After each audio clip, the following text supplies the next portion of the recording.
Well, hello there, Bante. Very nice to see you Hi, again. Faye. Good to And see you again too. Yeah, I hope you're doing very, very well. And thank you for coming back for another welcome. topic, another Great. discussion. And today's discussion, we're looking at the narcissistic behaviors, which Mm, is quite wide, quite deep, I'm sure, and goes into many different channels of psychology. And one of the questions I wanted to start with, based on that, is what is a narcissist? Like, what are the yeah. characteristics of a narcissist, if we can define them into kind of like, you know, a bunch? Okay. So this is a personality construct. Um, the frequency is about 1 in 1,000. I heard. I can't vouch for these things. I'll just relay what I've absorbed through the media and Yeah. through YouTube's and all that. So about 1 in 1,000 is said to be the frequency. So if you have a school of 1,000 kids, one, you may get kind of one, or of all the parents, you might get one.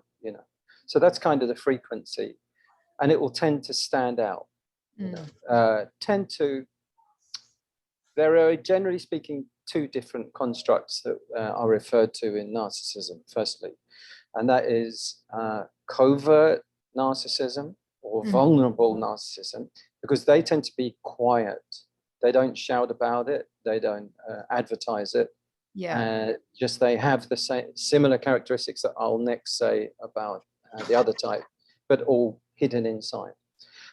So then there's the other type, which is an overt or a sort of all out there narcissist. Yeah. That speaks as if there are black and white categories, but actually there's a lot of oscillating between the two different within a single person. Someone will have both. But let's look at, the traits tend to be firstly, you're talking about a personality type where there's an exaggerated sense of self-importance, first and foremost, in the same way that an infant has an exaggerated sense of self-importance.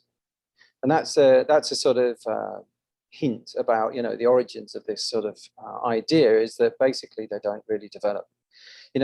What you develop through interacting with siblings and friends and society doesn't happen. So basically an overgrown infant in many ways. They have a sense of, similarly, so they have a sense of entitlement and also require a kind of something called narcissistic supply, which is a supply of constant and excessive admiration. Okay. They need a lot of applause and a lot of overly, supporting the ideas that they are wonderful, fantastic, unique, and so on, and much better than everyone else. So then they expect that.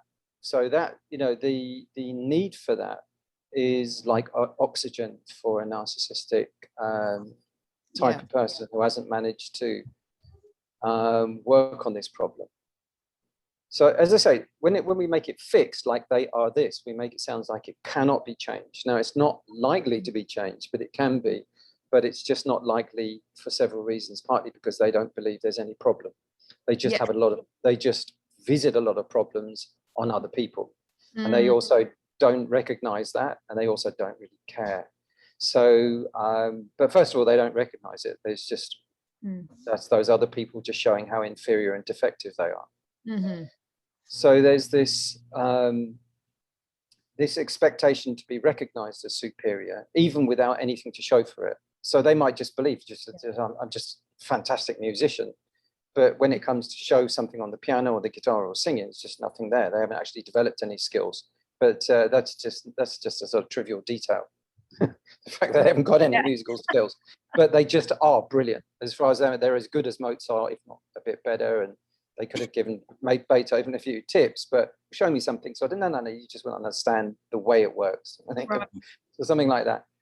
And then so they exaggerate the actual achievements. If they had any, they exaggerate them, and they tend to lie and bend the memories towards, if their little village got to Wembley Stadium to them they won, but actually they might have lost, but in reality.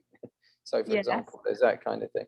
So they tend to also exaggerate their talents, you know, that they are just a bit better than a lot of people, you know, that the world recognize people, and they tend to just imagine and exaggerate that they, and lie, like I say, about the achievements that they actually got in life. And then they're preoccupied with this. As I say, it's to do with the idea of narcissistic supply, that they need to keep the story going and going and going and going. Their fantasies about success, actually how powerful they are, their brilliance, their beauty, or they're also their perfect mates. They tend to have sort of trophy mates.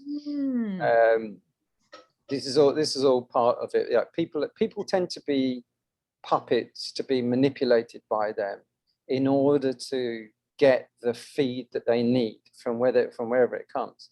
So it'll, you know, whatever will give them attention, admiration, they will use anyone mercilessly and then throw them away, who will just back up that idea, all of those ideas, and superior, and that they can also only associate with equally superior people, you know, and other people are just worth, you know, just disregarded because they're not special. They're not in the special league. They tend to monopolize conversations, belittle other people. They tend to hijack conversations. They expect favors. They expect just compliance as well with that. The things that they're just entitled to just because they're them. They take advantage of others. They exploit, manipulate, and just destroy and demean others. So there's a sort of there are sort of patterns that they use to do this. They tend to excite people by love bombing them, to sort of make them feel they're wonderful, and then rapidly they will do the opposite. They will devalue them, demean them, destroy them, disregard them, and then strangely they'll whiz it up again and then keep telling them how fantastic they are. And this cycle tends to confuse people. Confusion is one of the powerless people around them who are easily manipulated. So confusion is one of the ways that they will do that, by constantly moving goalposts, constantly moving boundaries, constantly giving them confusing information and tasks. And something called gaslighting, which is dropping lots and lots of little hints that the other person is nervous, insecure, mentally defective, and make them doubt their own reality, because then they can manipulate them more.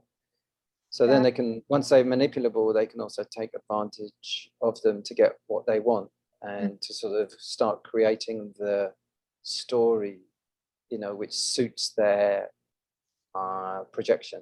So there's a lot of that, a lot of projection, a lot of self-identification, and high expectations.